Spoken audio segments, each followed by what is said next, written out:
Let's start with the dangerous and slowly work our way towards the most deadly outlaws on the list. Number 10, Clay Allison. If I don't see Clay Yosemite Allison was Sam nothing in this, short of a wild man, I'll a be very notorious disappointed. gunfighter who earned a reputation for being Joel, what's up, bro? extremely violent. Like in How you 1870, doing? when Welcome to the Allison led stream. an angry mob to the local jail to break out a man named Charles Kennedy, who had recently been convicted of murder. He would break him out of his cell, only to lynch the man himself. What? But for Allison, the man was not dead enough. So he began to decapitate the man What? as well, placing his head on a stake and Wait. He broke him out of jail to... Okay, he broke him out of jail, then he hung him, then he died from being hung, then he killed, like, disemboweled his body. Like, why would he do these things? I don't understand. Did he not... I guess he hated this guy? displaying it at the local saloon, which, of course, traumatized all of the children Okay, who I were got you coming next, in for a Mohudi. drink.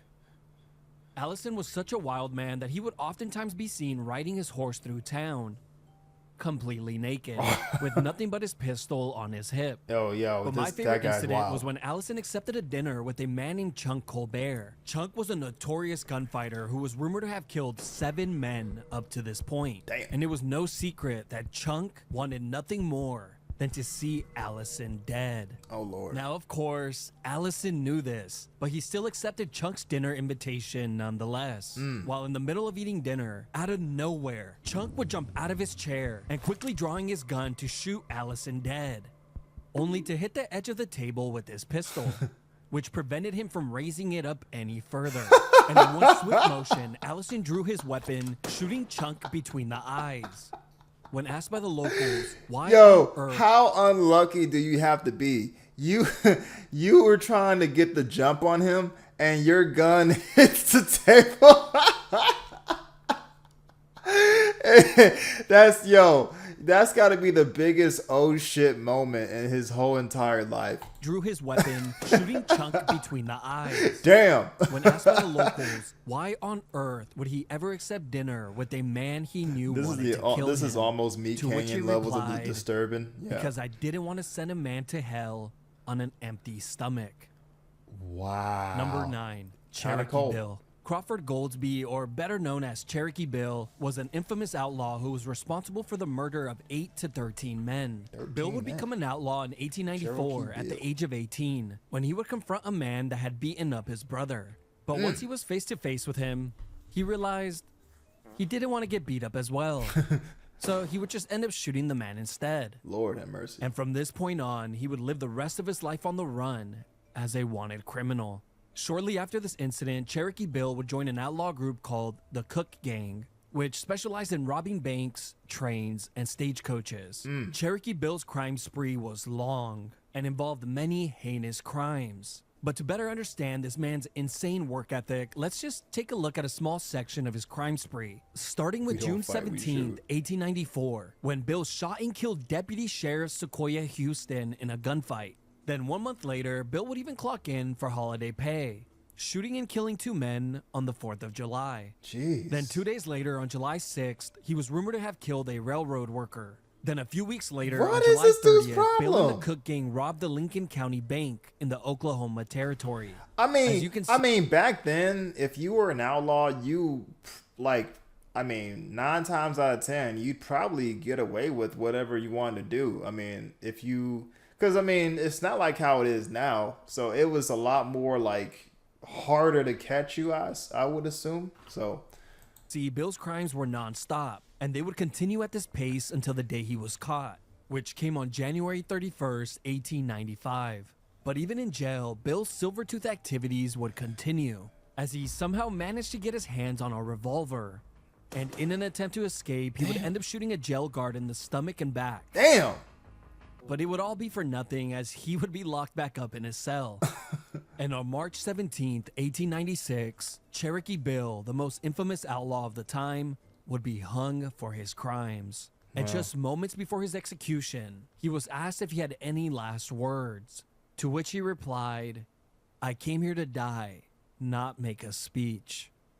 Which is just a total Jesus. cop-out, since the man obviously had a fear of public speaking. Number 8, George. Dude, think about it. That guy literally... Okay, so his like, I guess his whole thing was, I don't know if it was the whole thing or not, but like it started off with him just shooting someone because I guess, wait, did he beat up his brother or was it someone else that did? Hold on. Bill was an infamous outlaw who was responsible for the murder of 8 to 13 men. Hold on. Bill would become an outlaw in 1894 at the age of 18 when he would confront a man that had beaten up his brother. Okay, yeah. So it started off with someone beating up his brother, but I felt like it's such a weird twist that he just became just like a murderer. I mean, that's kind of wild. Speaking. Number 8, George Parrott. Now, most of the outlaws from the Wild West had some of the coolest nicknames. Names like Billy the Butcher, Shotgun John Collins, dead wake up and choose Pistol violence. Pete, I'm saying. James Wild Bill Hickok, Kevin Black Eye McLuffin, Texas Jack, Bronco Bill, the Kentucky Cannibal. The last one might still be up for debate. But my point is, most outlaws had really cool names. But sadly for George Parrott, he got stuck with one of, if not the worst one, as he would be known as Big Nose George or Big Beak Parrott. That's a lame And with a ass nickname like nickname. that, it's no surprise that the man was very angry and went on to commit some of the most disgusting crimes, from robbing trains, stagecoaches, and cattle to the classic Wild West pastime. Imagine getting killed by someone murder. called Big And Beak after many years Parrot of crime, or something it would like that. all eventually come to an end. On August of 1878, Big Nose George and his gang would attempt Big to Nose derail a George. train in Wyoming by removing a stake from the tracks. Man, Big But to Nose their George surprise, caught like 9 they would be bodies. spotted by a railroad worker. Knowing that they had been identified, they quickly fled to Rattlesnake Canyon. But what they didn't know is that the gang was being followed by 2 lawmen. Bro, why is he These licking the 2 ground? lawmen had a very unique set of skills, as they were specially trained to track criminals down. And as they began to track the faint footprints left by the gang's horses, they would eventually arrive at Rattlesnake Canyon, where they were easily spotted and murdered. After these killings, a large bounty of $20,000 was placed on George's head. All for nothing. Which is over $600,000 in today's money. Woo! But it wouldn't be until 1880 that George would finally be captured. Once in jail, things would take a shocking turn. That when toilet George would is get his just hands on a diabolical. pocket knife and sawing off his shackles, which he used to smack the jailkeeper over the head and fracturing his skull. Oh my Only gosh. to be held at gunpoint by the jailkeeper's angry wife, who was obviously very disgusted with what she saw. Bro, how are they able to just get so many weapons and while they're in the jail cell, man? They gotta really like think that through. Don't just leave a pocket knife just laying around where in arm's reach, you know? Her once ugly husband was now ugly and deformed. News quickly began to spread of George's escape attempt, and a large group of 200 people would rally and come to his rescue, breaking him out of his cell. Once he was set free, Yeah, there's no a pat rope down at was all. quickly tied around his neck and he was lynched. It turns out the group was an angry mob. Oh. George's skull was then used as an ashtray for many years, and his skin was used for a pair of shoes. His skin was used for a pair of shoes? Both his skull and shoes are now proudly displayed in museums. His skin was used for a pair. Honestly, I'm not surprised, man. I'm not surprised. Throughout American history, man, there has been some really crazy atrocities, like towards, like, you know, people, you know. So Number 7. I Bill shouldn't be that Duan. surprised. Bill Duan was an outlaw and founder of the Wild Bunch gang. They were Somebody responsible using your skin multiple for shoes crimes, is from crazy. robberies to outright murder. Dulan's crime spree mostly took place in the Oklahoma and Indian Territory and lasted from 1892 through 1896. But it wouldn't take long for the Wild Bunch to become one of the wealthiest and most powerful gangs in all of the Wild West, amassing an estimated value of $165,000, which would be over $5 million in today's money. $5 million. Now, depending on when you're watching this video, that's about the price of a really nice single-family home or the price of a used pickup truck.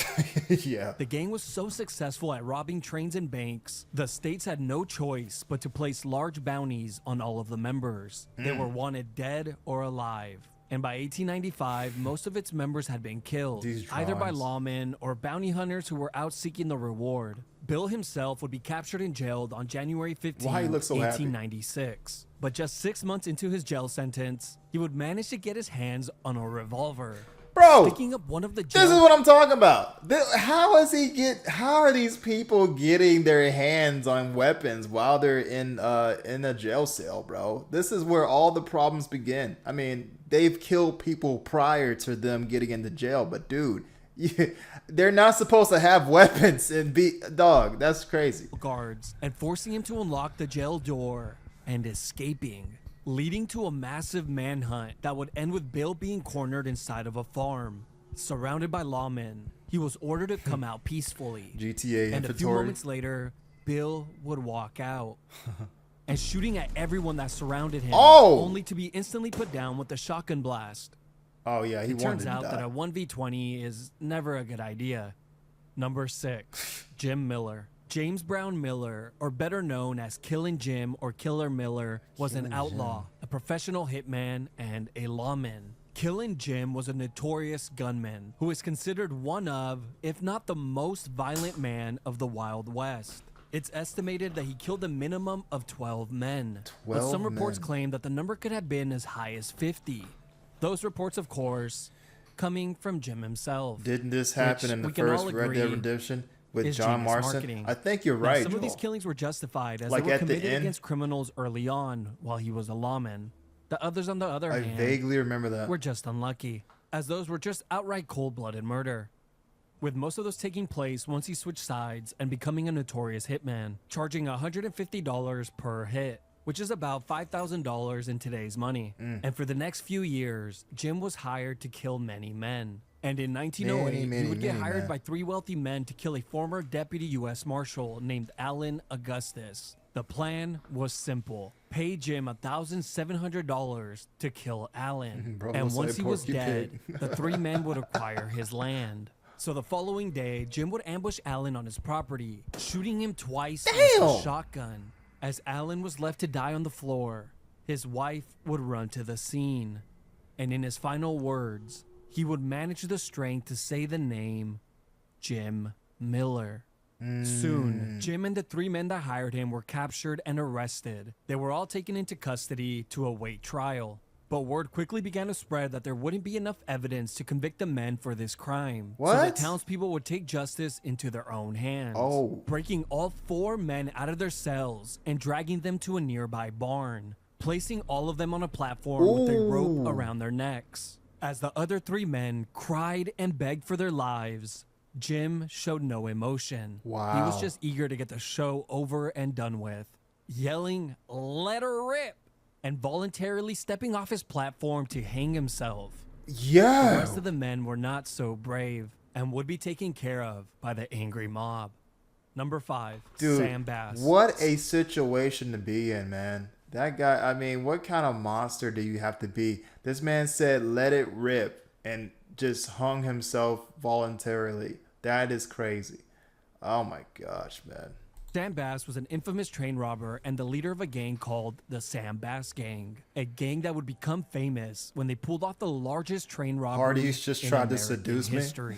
Hardy Before tried we to get to seduce that, you? let's first cover Sam's origins. Believe it or not, Sam tried to live an honest life, working many jobs. He was a cattle wrangler, a horse racer, an advertising sign spinner. Look at his face. Okay, one of those I might have made up.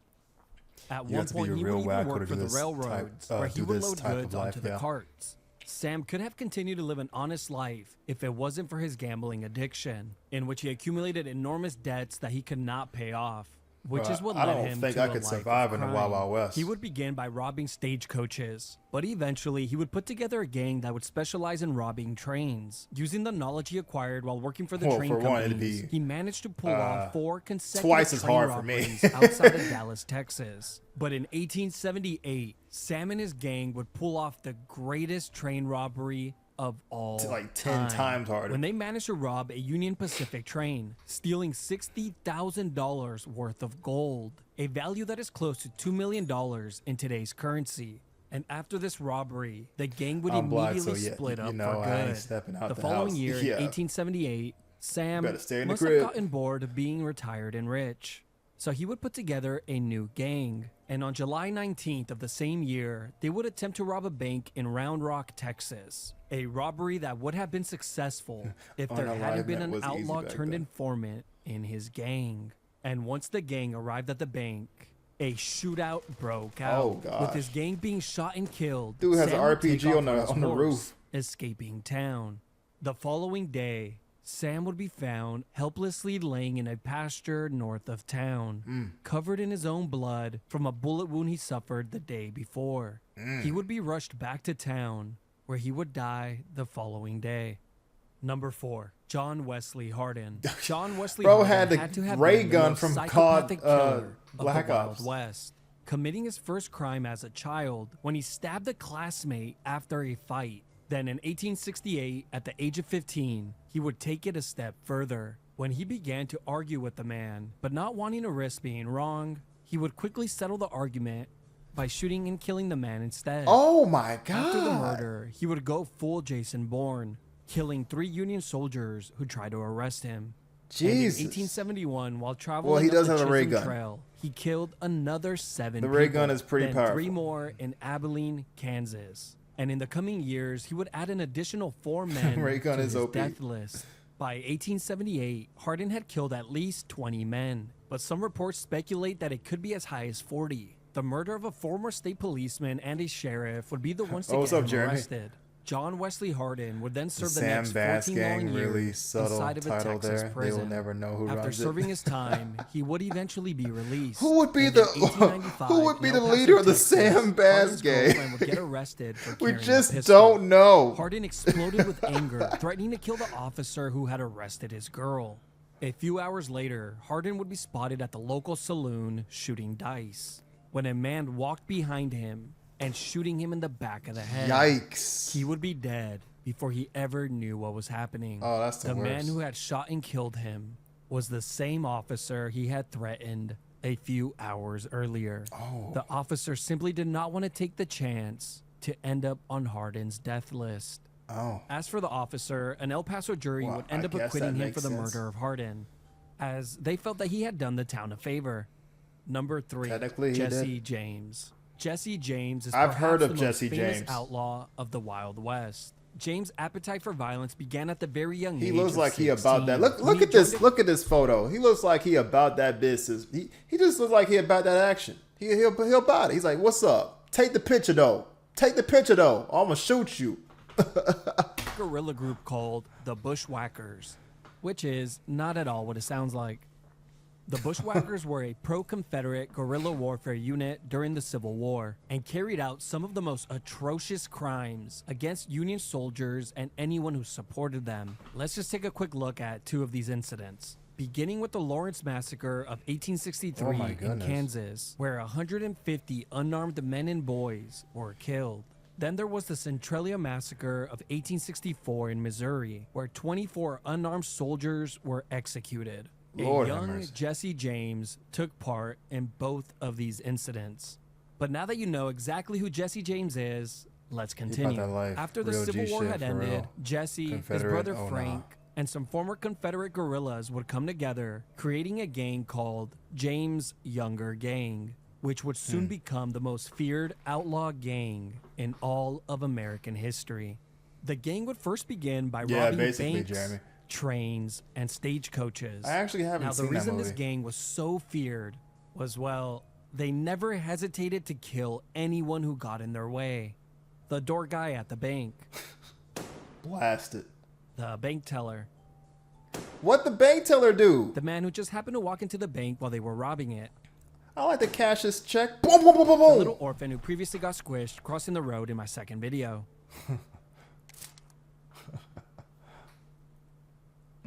I don't understand. You could just be like, I don't know, like checking your mail, and you get blasted. Like, bro, It was really a turning point. I end up in decided heaven. to Like, become a bro, what nurse the fuck? because Why am The I James here? Younger gang terrorized the U.S. from 1869 through 1879, Oh, Lord. robbing over 20 banks and countless trains during this time. Now, the crazy part is that Jesse James and his gang were treated like local celebrities, since they were seen as standing up for the Confederate movement. They were constantly sensationalized and romanticized in the newspapers, which garnered them a ton of local support. It actually got so out of hand that when the gang robbed banks and stagecoaches, crowds would begin to form and watch from the sidelines, hoping to get a peek. Is that son from the fucking the Teletubbies, bro?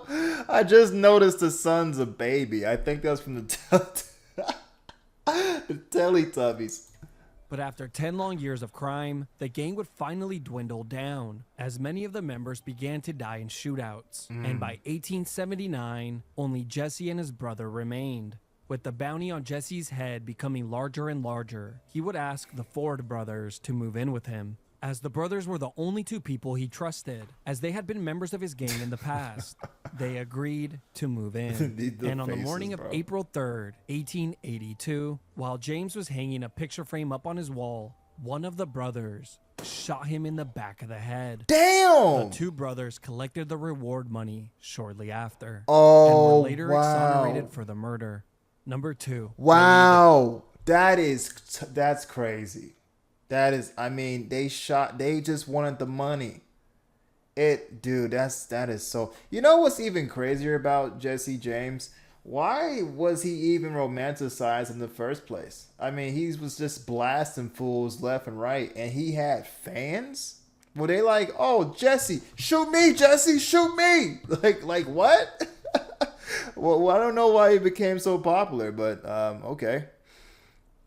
Used to on these longer videos, when you started them, you could skip to the last 10 seconds, let it play, then hit replay, and there will be no ads. Don't know if it still works. The Kid. Henry McCarty, or better known as Billy the Kid, I've heard of was Billy an the Kid. outlaw and a deadly gunfighter. Billy the Kid's life would dramatically change in 1874 at the age of 15, when his mother would die from tuberculosis. Oh, man. Their stepfather, not wanting to raise Billy and his brother alone, would end up abandoning them, leaving both of the boys orphans. Damn. With no one to look after them, they began to steal food to survive. Eventually, Billy would be caught by police for his robberies and placed inside of a local jail. During the night, Billy somehow managed to shimmy up the cell chimney and escaping from his cell. And from this day to the day that he died, Billy would remain a wanted fugitive. Wow. For the next few years, he would join multiple gangs, committing many crimes, from robberies to murder. He would even be arrested several times. But by the early 1870s, Billy would settle down working an honest job as a cowboy for a man named John Tunstall. John was a businessman who had many enemies in the business world. And in 1878, with the help of the town's sheriff, those enemies sent a large group of men to seize John's cattle. As John went to confront the men, the group would end up shooting him in the chest, knocking him off his horse. As he laid on the floor, one of the men would walk over to him and executing him with a shot to the back of the head.